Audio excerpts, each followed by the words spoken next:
안녕하세요. 배지 원장입니다. 자, 여러분들 고전시 하고 있습니다. 자, 해석이 중요한 건데 고전시는 사실 이 작품은 해석이랄 것도 없지요. 더군다나 그 유명한 임에 대한 그리움 작품이잖아. 그냥 임이 그리워요. 뭐 한시긴 하지만 어찌됐던 시조든 한시든 임이 내 옆에 존재하지 않아. 그러면 님에 대한 그리움이에요. 고전에서 뭐 할 게 뭐 있어. 님이 내 옆에 존재하지 않는데 생각해보니까 이게 더 나은 것 같아.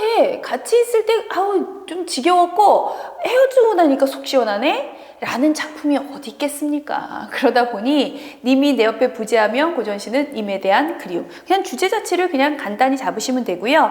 어차피 한시라서 해석은 다 되어 있는 거고 그걸 통해서 우리는 정리만 하면 된다라는 차원이라서 어려운 작품이 아닙니다. 그래서 좀 빠르게 가겠습니다.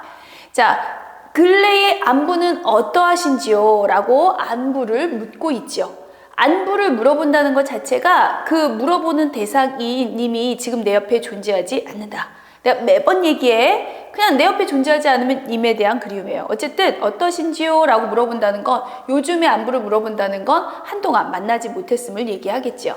사창에 달 떠오르면, 자, 사창이란 단어 그냥 알고 갈까요? 지금 이거 여러분들 그 핵심 정리 칸에 이것은 핵심에다가 필기하라고 제가 해놓은 거고요. 지금 여러분들은 지문을 보면서 지문에다가 필기할 수 있으면 하라고 제가 여기다가 지문에 필기할 걸 말씀을 드리자면 사창이라고 하는 건 그러니까 비단사자를 써서 비단의 창, 그러니까 보통 일반적으로 여인이 기거하는 방의 창문이라고 얘기를 해요. 그러니까 쉽게 얘기하면 보통 비단 창문 이런 것들은 남자 방에는 좀 힘들잖아. 그치? 그래서 여인이 기거하는 방이다 혹은 그 방의 창이다 라고 해서 창이라고 해도 좋지만 사창이란 단어가 나오면 아 그러니까 여자 방을 얘기하는 거겠구나. 그리고 두 번째, 아, 사창이라는 거 보니까 어쨌든 여자 방, 즉, 이 얘기를 하는 사람이 그러니까 화자가 여자겠구나. 뭐 이런 것들을 알려주는 소재이기도 합니다.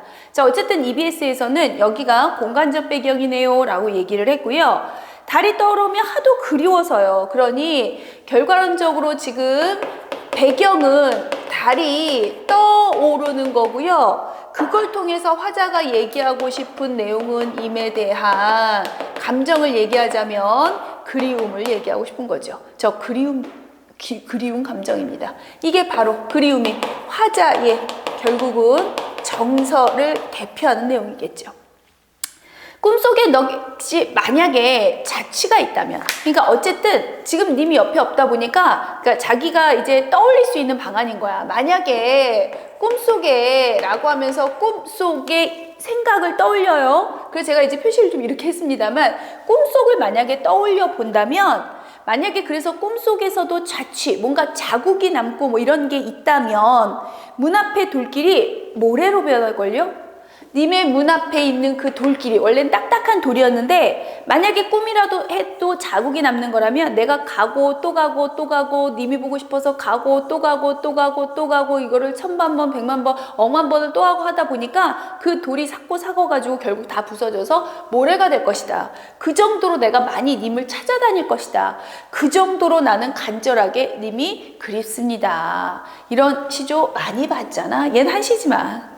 많이 봤잖아요. 그러니까 그럴 정도로 당신이 그립습니다. 이런 거 알고 계시죠?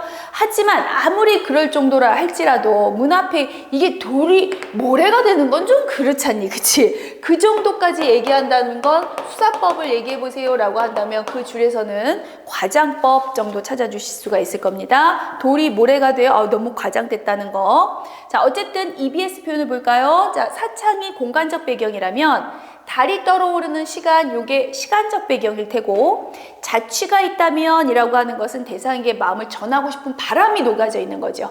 만약에 자국이 남을 수만 있다면 자국이 남는다면 모래가 될 정도야가 결국은 내가 그만큼 많이 왔다 갔다 했다라는 것을 남한테 보여주고 싶은 거니까 그런 자국, 그러니까 표시, 님한테 내 마음을 전달하고 싶은 바람 같은 거라고 볼 수 있고요.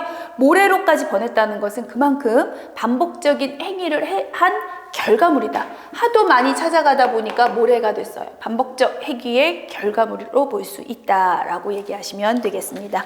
어려운 작품 아니죠? 이렇게 간단하게 볼 수 있는 작품이었습니다. 자, 이렇게 임에 대한 그리움거는요, 거기에 초점 맞추면 돼서 설사 이 작품도 사실은 내용은 뻔하지만 제목을 보시면 낯선 작품이에요. 그런데 꼭 이 작품만 나올 수 있을까? 만약에 EBS에서 수능에서 이 작품을 낸다면 이와 유사한 시조 가사들 많잖아, 작품들 많잖아. 그것과 연계할 수 있고요. 설사 이것도 뭐든 아니 그냥 낯선 게 나왔는데 님이 부지하고 임에 대한 그리움이라면 해석은 뻔하죠. 이런 식으로 접근하시면 됩니다. 무언가 간절한 그리움 쪽으로 접근하시면 되겠죠. 자, 여기까지 마무리하겠습니다. 또 다음 작품에서 뵙겠습니다.